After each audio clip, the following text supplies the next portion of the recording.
Hi అండి, welcome back to our channel. ఈరోజు మన వీడియోలో మ్యాంగో టమాటా చట్నీ ఎలా చేసుకోవాలో ఈ వీడియోలో చూద్దాం. ఇది దోశల్లోకైనా రైస్లోకైనా చాలా టేస్టీగా అనిపిస్తుందండి. పుల్ల పుల్లగా కారం కారంగా మ్యాంగో టమాటా చట్నీ చాలా సింపుల్గా చేసుకోవచ్చు. లేట్ చేయకుండా వీడియోలోకి వెళ్ళిపోదామా. ముందుగా దీనికోసం టమాటాలని ఇలా 2 టమాటాలని ఇలా బద్దల కింద కోసుకొని పక్కన పెట్టుకోవాలి. అదేవిధంగా ఒక 10-12 పచ్చిమిర్చి తీసుకున్నానండి. మామిడికాయ పులుపు కాబట్టి కారం ఎక్కువ పడుతుంది. ఒక మామిడికాయని ఇలా నిలువుగా బద్దల కింద కోసుకొని పక్కన పెట్టుకోవాలి. ఇప్పుడు స్టవ్ వెలిగించి ప్యాన్ పెట్టుకొని 4 టేబుల్ స్పూన్ ఆయిల్ వేసుకొని మనం కట్ చేసుకున్న వీటిని ఇలా ఒక్కొక్కటిగా వేసుకోవాలి. ఇవి తొక్కతో సహా ఇలా మగ్గ పెట్టుకోవాలండి.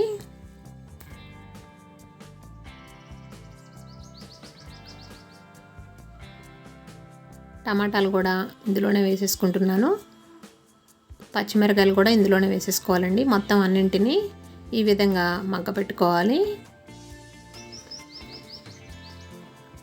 కారం అనేది ఎక్కువగా పడుతుందండి. ఇలా పచ్చిమిరకాయ కారం వేసుకున్న తర్వాత కూడా ఇంకా పుల్లగా అనిపిస్తే కనుక మనం మిక్సీ పట్టుకునేటప్పుడు రెడ్ చిల్లీ పౌడర్ కూడా వేసుకోవచ్చు. వీటిని మూత పెట్టుకొని మధ్య మధ్యలో కలుపుకుంటూ ఇలా తొక్క అనేది పూర్తిగా మగ్గిపోయే వరకు కుక్ చేసుకోవాలి.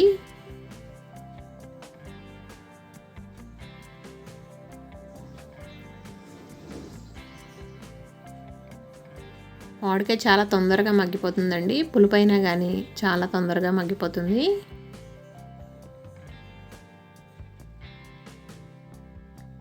ఇంకొంచెం మగ్గాలండి. ఇంకో 2 నిమిషాలు కుక్ చేసుకుందాం.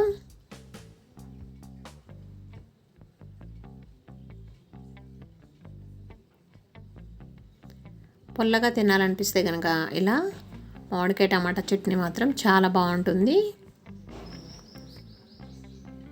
మెత్తగా అయిపోయినాయి కదా. ఇప్పుడు స్టవ్ ఆఫ్ చేసేసుకొని పూర్తిగా చల్లారనిద్దాం.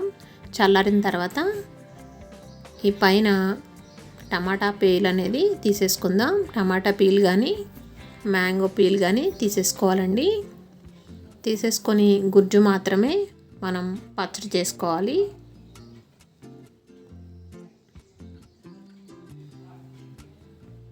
ఈజీగా వచ్చేస్తుంది. ఆల్రెడీ మగ్గింది కాబట్టి పీల్ అనేది తొందరగా వచ్చేస్తుందండి.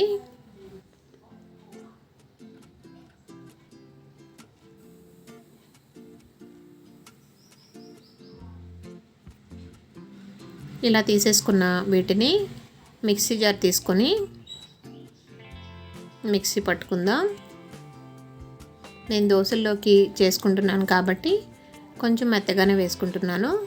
అదే రైస్లో గనక చేసుకునేటట్లయితే కొంచెం బరకగా వేసుకోవాలండి. ఇలా వేసేసుకున్న దాంట్లో కొద్దిగా కళ్ళుప్పు, 1 టేబుల్ స్పూన్ జీలకర్ర, ఒక 5-6 వెల్లుల్లి వేసుకొని మిక్సీ పట్టుకోవాలి. ఈ విధంగా మిక్సీ పట్టుకున్న దాన్ని ఒక బౌల్లోకి తీసుకొని ఇప్పుడు పోపును వేసుకుందాం. మీకు ఈ చట్నీ టేస్ట్ చూస్తే పుల్లగా అనిపిస్తే కనుక కొద్దిగా రెడ్ చిల్లీ పౌడర్ని వేసుకొని కలిపేసుకొని అప్పుడు పోపును వేసేసుకోవాలి. ఆయిల్లో శనగపప్పు, మినపప్పు, ఆవాలు, ఎండుమిర్చి, కరివేపాకుని ఇలా ఫ్రై చేసేసుకొని పోపును వేసేసుకుంటున్నాను. ఇలా చేసుకున్న చట్నీని ఒకసారి బాగా కలుపుకొని కావాలంటే సాల్ట్ సరిపోతే చెక్ చేసుకొని సర్వ్ చేసుకోవడమే. టేస్టీగా ఉండే కమ్మని మ్యాంగో టమాటా చట్నీ రెడీ అయిపోయిందండి. ఇది దోశల్లోకి చాలా టేస్టీగా అనిపిస్తుంది. మీరు కూడా ట్రై చేసి ఎలా వచ్చిందో కామెంట్ సెక్షన్లో కామెంట్ పెట్టండి. వీడియో నచ్చితే తప్పకుండా లైక్ చేయండి. మీరు కనుక లైక్ చేయడం వల్ల మన ఛానల్కి ఎంతో సపోర్ట్ చేసిన వారు అవుతారు. మన ఛానల్ ఫస్ట్ టైం చూస్తున్నట్లయితే తప్పకుండా సబ్స్క్రైబ్ చేసుకోండి. లైక్ చేయండి, షేర్ చేయండి, సబ్స్క్రైబ్ చేసుకోండి. Thanks for watching.